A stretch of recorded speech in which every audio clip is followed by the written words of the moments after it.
Hello বন্ধুরা, তোমরা সবাই কেমন আছো? আবারও চলে আসলাম আর একটা দারুণ স্বাদের নাস্তার রেসিপি নিয়ে। আশা করি আজকের রেসিপিটা তোমাদের কাছে খুব ভালো লাগবে। আজকে আমি মাত্র একটা আলু দিয়ে আর সামান্য পরিমাণ চালের গুঁড়ি দিয়ে একটা নাস্তা তৈরি করে দেখাবো। তোমরা যদি এই নাস্তাটা বাড়িতে বানিয়ে খাও একদমই অবাক হবে। তাহলে চলো আজকের রেসিপিটা শুরু করা যাক। প্রথমে নিয়ে নিলাম একটা বড় সাইজের আলু। আলুটাকে আমি ধুয়ে ক্লিন করে মাঝখান দিয়ে টুকরো করে নিয়ে আসলাম। এইবার প্রেসার কুকারে দিয়ে 2টা সিটি দিয়ে নামিয়ে নেব। আলু আর চালের গুঁড়ার অসাধারণ একটা রেসিপি। তোমরা বিকেলবেলার নাস্তায় বা বাচ্চাদের স্কুলের টিফিনে এই রেসিপিটা তৈরি করে দিতে পারো। আর এখানে নিয়ে নিলাম 1 কাপ চাল। চালটাকে আমি আগের দিন রাত্রেবেলা ভিজিয়ে রেখেছি। এবার ধুয়ে ক্লিন করে ব্লেন্ডারে ব্লেন্ড করে নেব। চালটাকে একদম স্মুথ করে ব্লেন্ড করতে হবে, যাতে করে কোনো প্রকার লাম্পস বা দানা না থেকে যায়। সামান্য পানি দিয়ে চালটাকে ব্লেন্ড করতে হবে, যাতে করে চালটা একদম পাতলা না হয়ে যায়। দেখো বন্ধুরা, চালটাকে ব্লেন্ড করে নিয়ে আসলাম। একদম স্মুথ একটা ব্যাটার রেডি করে নিলাম। আর এখানে আলুটা সেদ্ধ করে নামিয়ে নিলাম। এইবার আলুটাকে হাত দিয়ে হাফ ভাঙ্গা করে নেব। এরপর আমি ব্লেন্ডারে ব্লেন্ড করে নেব। আজকের এই অসাধারণ স্বাদের রেসিপিটা তোমাদেরকে আমি একদম সিম্পলভাবে সামান্য উপকরণ দিয়ে বানিয়ে দেখাবো, যাতে করে তোমরা একদম সহজে ঘরেতে তৈরি করে খেতে পারো। তোমরা যদি তৈরি করে না খাও তাহলে বুঝতে পারবে না চালের গুঁড়া আর আলু দিয়ে বানানো এই নাস্তার রেসিপিটা কতটা স্বাদের হয়। আলুটাকে হাত দিয়ে হাফ ভাঙ্গা করে আমি ব্লেন্ডারে দিয়ে দিলাম আর সামান্য পরিমাণ পানি দিয়ে ব্লেন্ড করে নেব। দেখো বন্ধুরা, আলুটাকে আমি ব্লেন্ড করে নিয়ে আসলাম আর কতটাই স্মুথ হয়েছে, একদমই আঠালো। এবার ব্লেন্ড করা চালের ব্যাটারের সঙ্গে আলুর ব্যাটারটা আমি মিক্সড করে হাত দিয়ে ভালো করে মাখিয়ে নেব। আলু আর চালের গুঁড়ার নাস্তাটা এতটাই মুচমুচা হয়, খেতে দারুণ স্বাদ লাগে। দেখো বন্ধুরা, সেদ্ধ আলুকে ব্লেন্ড করার পর এতটাই আঠালো হয়েছে, একদম বেরিয়ে আসছে না। এবার আমি একটা চামচ দিয়ে ভালো করে বের করে নেব। তোমরা যখন আমার মতো করে এই নাস্তাটা রেডি করবে, তোমাদের কাছে একদম ম্যাজিকই মনে হবে, কারণ আলু আর চালের গুঁড়া দিয়ে এত সুন্দর নাস্তা তৈরি করা যায়। এইবার আলুর ব্যাটার আর চালের ব্যাটারটাকে ভালো করে 5 মিনিটের মতো আমি হাত দিয়ে মাখিয়ে নেব, একদম স্মুথ করে। তোমাদেরকে বলি বন্ধুরা, অ্যামাজিং একটা রেসিপি, তোমরা না খেলে একদমই বুঝতে পারবে না।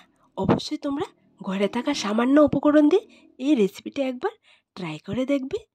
এই নাস্তাটা রেডি করার জন্য ব্যাটারটাকে তুমি যত ভালো করে মাখিয়ে নেবে, ততটাই ফ্লাফি হবে আর ক্রিপসি হবে, খেতেও দারুণ লাগবে। আলু আর চালের ব্যাটার আমি ভালো করে হাত দিয়ে 5 মিনিট মাখিয়ে রেডি করে নিলাম। এবার এর মধ্যে কিছুটা উপকরণ অ্যাড করব। দিয়ে দিলাম স্বাদ মতন লবণ আর দিয়ে দিলাম 1 চামচ কর্নফ্লাওয়ার। তোমরা চাইলে এখানে চালের গুঁড়া না দিয়ে শুধুমাত্র কর্নফ্লাওয়ার আর আলু দিয়েও এই রেসিপিটা করতে পারবে। এরপর দিয়ে দেব কিছুটা পরিমাণ হলুদ গুঁড়ো আর কিছুটা পরিমাণ শুকনো লঙ্কার গুঁড়ো। এইবার আরেকবার সবগুলো উপকরণ হাত দিয়ে ভালো করে মিক্সড করে নেব। আর এখানে চুলোর মধ্যে আমি একটা প্যান বসিয়ে দিলাম। এর মধ্যে দিয়ে দিলাম পরিমাণ মতো রান্নার তেল। তেলটা গরম হয়ে গেছে। এইবার ব্যাটার থেকে সামান্য পরিমাণ ব্যাটার নিয়ে গোল গোল শেপে আমি নাস্তাগুলো রেডি করে নেব। তোমাদেরকে বলি বন্ধুরা, তোমরা এই ব্যাটারটাকে আরেকটু শক্ত রেখে একটু ব্যাটার নিয়ে 2 হাতে বলের মতো গোল করে এই রেসিপিটা তৈরি করতে পারবে। আমি এই রেসিপিটার জন্য সামান্য পরিমাণ কর্নফ্লাওয়ার অ্যাড করেছি। তোমরা চাইলে শুধুমাত্র চালের গুঁড়া ছাড়াই কর্নফ্লাওয়ার দিয়ে এই রেসিপিটা তৈরি করতে পারবে একদম সহজে। এই নাস্তাটা খেতে কিছুটা আলুর চিপসের মতো লাগে। তোমরা এরকম করে বানিয়ে একদম ক্রিপসি করে নামানোর পর গরম গরম অবস্থায় টমেটোর সস দিয়ে খাবে, দেখবে দারুণ লাগে খেতে।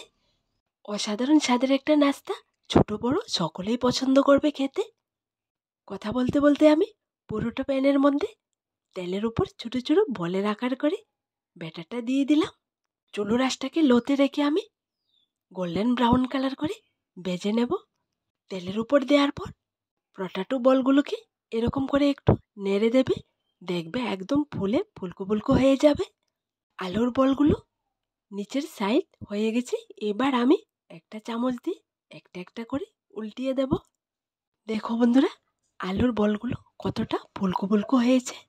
তোমাদেরকে বলি বন্ধুরা, তোমরা যখনই নাস্তাটা রেডি করতে যাবে অবশ্যই চুলোর আঁচটাকে একদম লোতে রেখে আলুর বলগুলোকে ভাজবে, যাতে করে ওপরের অংশ আর ভেতরের অংশ পারফেক্টভাবে হয়।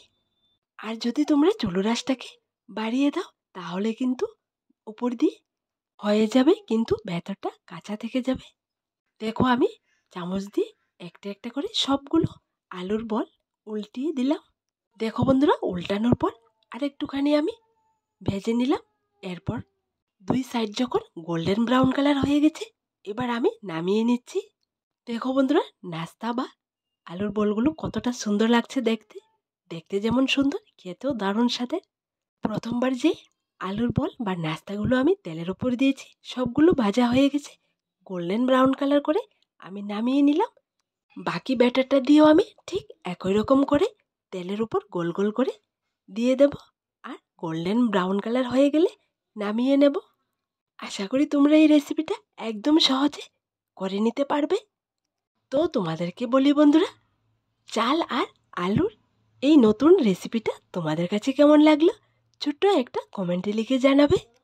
তোমরা যাতে করে নতুন নতুন সুন্দর সুন্দর পিঠার রেসিপি বা নাস্তার রেসিপি ঘরে থাকা সামান্য উপকরণ দিয়ে সহজে করে নিতে পারো।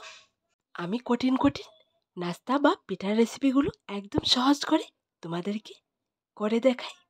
দেখো বন্ধুরা, পরের বার যে বলগুলো আমি তেলের উপর দিয়েছি একদম গোল্ডেন ব্রাউন কালার করে ভাজা করে নিলাম। এবার সবগুলো নামিয়ে একটা প্লেটের মধ্যে নিয়ে নিলাম। দেখো বন্ধুরা, পটাটো বলসগুলো দেখতে কতটা সুন্দর হয়েছে। তোমাদেরকে একটা আমি ভেঙে দেখিয়ে দিচ্ছি। খুবই ক্রিপসি হয়েছে, ভেতরটা একদমই জালি জালি হয়েছে। তো বন্ধুরা, আমার দেওয়া রেসিপিগুলো যদি তোমাদের ভালো লেগে থাকে অবশ্যই আমার চ্যানেলটাকে লাইক, শেয়ার এবং সাবস্ক্রাইব করে পাশে থাকা বেল বাটনটি ক্লিক করে রাখবে, যাতে করে আমার দেওয়া নতুন নতুন সহজ সহজ রেসিপিগুলো সবার প্রথমে তোমাদের কাছে পৌঁছায়। আজ এখানে আবার দেখা হবে নতুন একটা রেসিপির সাথে। সবাই ভালো থেকো, সুস্থ থেকো।